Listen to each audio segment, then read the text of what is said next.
What's up? What's up? What's up? Savage Writer back with another video again. I'm giving y'all peace and I'm giving y'all gifts. I hope y'all holding up well out there, and we gonna talk about some shit.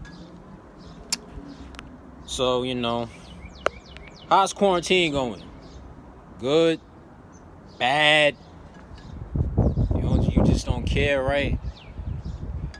Personally, me, I'm feeling alright. I'm fine. Doing well.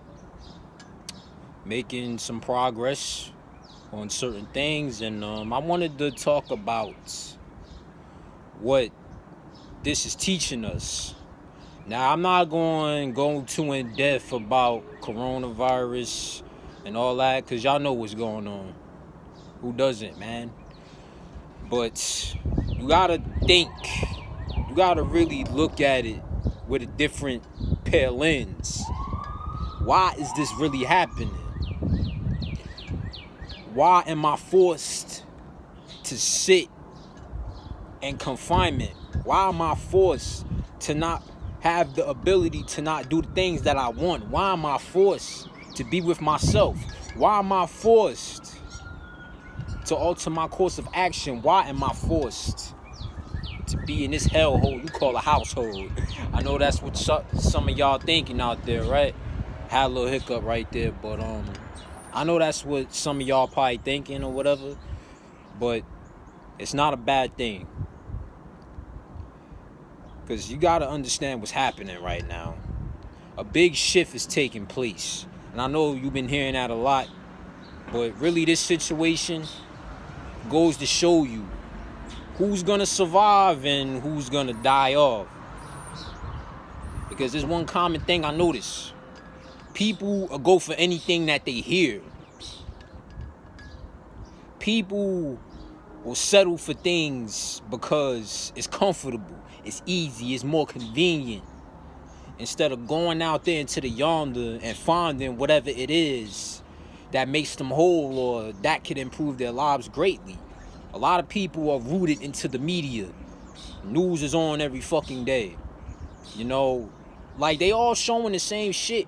I don't know why you turn into Fox, then fucking CNN. Try to tell me the difference between what the fuck they talking about, because to me it just looks like the same thing over and over and over and over again. And there's a lot of other stuff taking place that you might not know about, and I certainly probably don't know about either. But cause and effect, we shall see. The planet is sick. You understand? We are sick. And I'm gonna tell y'all why. We the only species on Earth that's killing other species, making them go extinct, destroying habitats, just to fulfill our own selfish needs. Well, I want to live in a 3 million square foot complex. I want to drive my Tesla. I want to have my American gas. Dummy, it's from Saudi. But you get what I'm trying to say. Keeping up with the Joneses, essentially, is what I'm trying to say. You understand? And we become so focused and so ingrained into serving society, serving the matrix, that we haven't really taken the time to go within ourselves and to discover who we truly are at the core. Because I've been hearing this from a specific YouTuber. He go by the name of Ralph Smart. Y'all may know who he is. Great content, by the way. Very knowledgeable man. He always says, damn, that shit just slipped my mind, man. But, you know what I'm saying? Oh, yeah, I got it. There is no outside world. The only world that exists is inside of yourself. Or some shit like that he been saying. It had to take some time to come to me. I had a little bit of a meltdown in my head. But, yeah. Like, the shit we've done to nature, to the earth, Gaia is tired. And this is really a warning sign that if we don't get it together, things are going to get worse. Now, I'm not saying that this disease isn't real, because obviously it is. People are out there dying. from it. And I live like a couple of miles away from New York City, which is one of the cities in America that has the highest cases of COVID-19. And so, like, what's happening over here, we not far behind them. New Jersey isn't. So, and there's a lot of restrictions and implementations that they're doing to ensure that this shit doesn't spread or whatever. But I'm not going to get into all that. What I'm telling y'all is this. Spend time with those you love. Take up a new hobby. Pursue that passion you kept bugging yourself about. Saying, yeah, I'm going to start cutting hair. I'm going to start doing YouTube videos. I'm going to start writing this book. I'm going to start whatever, man. Now is the time to do it. You don't have to work. You don't have to go to school, at least not physically. But with me, I'm still attending classes online and working remotely. But throughout the few weeks or so, I've been focusing strictly on my spirit, my body, resting properly, and really just going with the flow of things. And it's been very challenging, I'm gonna say, but it's a new thing and I'm prepared for it. I love new things. And I wanted to also talk about showing gratitude as well. You never know what somebody is going through. Just the fact that you show appreciation for someone and you make them smile, that goes a long way.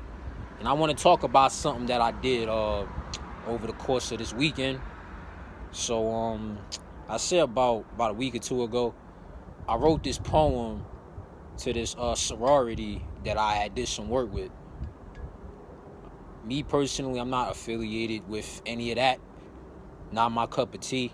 That's a talk for another time, but because I worked for the editorial at my school, and part of my job was to go around campus and cover different events and talk about what's happening in the community, since that was part of my job. And I would write articles about it, put it out there, and let people read it. Let them know what's happening. That where I'm at, it's on and popping, baby. But yeah, let me continue with the story, right? So, this is one organization I started working with. And they were very captivating. They welcomed me with open arms. They were always respectful when I came around. And they genuinely gave me their time and their effort. And they treated me with a lot of respect. And if you're wondering, this is a female sorority. All female, in fact. And here's the story of how I met them. I was covering this event. I walked in. I knew what to expect because I did some research furtherhand before I covered the event. And I looked at their little page that they had about the club. Well, not the club, the sorority, what they do, its members. I read up on it. I'm like, all right, okay, this is what I'm working with. So I arrived there. So they was out there for a pretty hot minute. I didn't know if that was them or not because, again, it was my first time meeting them. And plus, the door was locked that they were going to use initially. The door of the room that they were going to use, to rephrase for more concise terms. They were going to use that. And I remember them just sitting around chatting. And I act like I was on my phone, but really, I was just sitting back, relaxing myself. And then we waited for somebody to come get the door, and then that's what happened. We all poured in, and they welcomed me with open arms. Everybody went around and introduced themselves, and I did the same. And we had talked about immigration, because, back during that time, I'm talking like this shit happened like 20 years ago. It was in fall 2019. So I say around October, November-ish, around that time. And what a really hot topic was ICE and deportation. And I'm not saying that that's still not a very hot topic to talk about, but with this whole virus situation, people diverted from that and they're focusing more toward the COVID-19 thingy. But we was talking about deportation. We had some discussion questions. and I was taking notes on what the sorority sisters were saying. And after the fact, we watched this show. I forgot what it was called, but they put it on, and it was talking about the same thing we was talking about, but from a comedic standpoint. I forgot what the damn name of that show was. I know it was on Netflix. It's like a talk show, but like real life topics, and it got a little funny twist to it. And the guy who do it, who's the host, I think he's of Middle Eastern descent or something like that. I'll have to look it up. I'm sure if I look it up, I can find it. But if you know what I'm talking about, you can feel free to bring that to my attention. But yeah, like we was discussing that, and it was very interesting to hear their stories and to hear them like share so many personal things, because the sorority I worked at is a female Latin sorority. So of course, in the Latin community, immigration is a big thing. I don't want to go too in depth with it, but yeah, most of these girls, they had parents or they were children of people that came here to find a better life, and they can't get their citizenship, because of not only the process, but they may not have the certifications to get it, all that different stuff. And they was telling me their personal stories and how like they would so afraid that like they get taken away from their families, and like it really like got me. And I had a chance to interview, was it the secretary or something like that, and she had some nice things to say, so we connected and we stayed in connection. They had more events. I came out, I showed my support. They welcomed me with open arms again. And just recently, last month, they hosted an open mic, before all the COVID-19 shit started unraveling and things started getting shut down. They had a nice open mic. The girl that I had met those months ago, she reached out to me and she told me, hey, we're having open mic, we'd love you to sign up. And I did that before, did it well, they loved me. And like, that's why I really fell in love with the sorority, man. Not because of the girls. Don't think that, man. Are they cute? Yeah, but that's not what I'm bringing up. What I'm stressing is that I built a working relationship with the sorority. I showed my support. And I don't know, like I was randomly sitting at work one day. I was bored as fuck. And an idea popped in my mind. Why not write a poem about this sorority? And this was the week that I went on spring break that I came up with that idea. And I didn't start writing the poem until I think 2 weeks prior. No, not prior. 2 weeks later. My fault. So 2 weeks later, I wrote the poem, basically talking about the sorority, how I got connected with them, what made me fall in love with them, and the work that they do. And then I started going into the history. And here's where things like got a little crazy, man. Because I literally Googled the sorority, and I found all this information, and I put that shit into the poem. Like, I made that shit hot, man. I did something very creative, very genuine. I did it from the heart. You know what I'm saying? I ain't do it for gain, any kind of personal gain. I just wanted to, show my appreciation because, they did that to me, and I wanted to return that favor. And so, like, I was sitting on this, and Sunday, it was Sunday, that I had made the decision to reach out to the secretary of the sorority and say, hey, I wrote this piece, just checking in.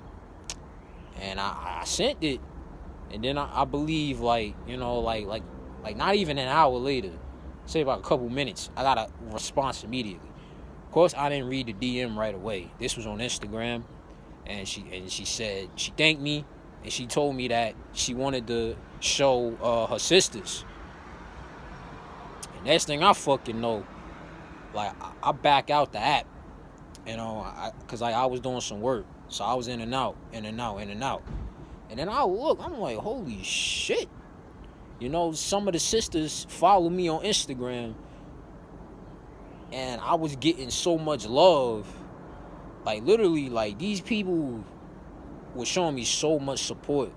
Because that poem really touched them. And, you know, and the girl that I was talking to, the secretary, she showed me the messages of what they said and how they responded. It really made my day, man. It really made me happy to see that. Like, that really put me in a great mood. And I'm still looking at those messages, man. And this was all on Sunday. Like, it was very nice. And they was giving me so much compliments, so much positivity. And one of the girls said she wanted to hug me for that. I'm like, oh, snap. But yeah, man, it was so nice. So that's what I did to show my appreciation, my support. And like they were spreading it around. I still think that they are, cause like I put it up on one of my platforms. Like, literally, it's my most viewed article yet. Well, it's actually a poem. It's my most viewed piece yet. And they've been tipping me off for it. You know what I'm saying? Like, and I feel like it might even increase. And it could have the potential to go viral. Because they was telling me, like, they wanted to use it for their program award or something like that. Or some kind of event that they was going to do. I guess they was going to, like, put it in a brochure or something. You know, they really loved it. And that made me very happy. It really did. And to have made that impact. That's what I live for. That's why I love what I do. To put smiles on people's faces. To inspire them. To motivate them. I'm not looking for anything to gain. I just want to better the world, you know? If I could uplift somebody else, my job is done, you feel me? So I did that. And I guess, like, I really, like, got they. So I guess, like, I got their love, I got their support. And I really appreciate that they received me so well. So I'm saying that to say this. Always, always, always, always be righteous. Be kind to people, because you never know who might need it. So, yeah, that's my story. And if y'all wondering what that sorority was, it was Lambda Theta Alpha. Just so you know. Yeah. But that's it for this video, man. I thank y'all for kicking it with me. More content coming soon, though, definitely. I've been focusing on other things, but I ain't forget about YouTube, man. I want to deliver some more shit to y'all. I got some more ideas that are coming. So y'all make sure y'all stick around for that. And Savage Rider. So see y'all later.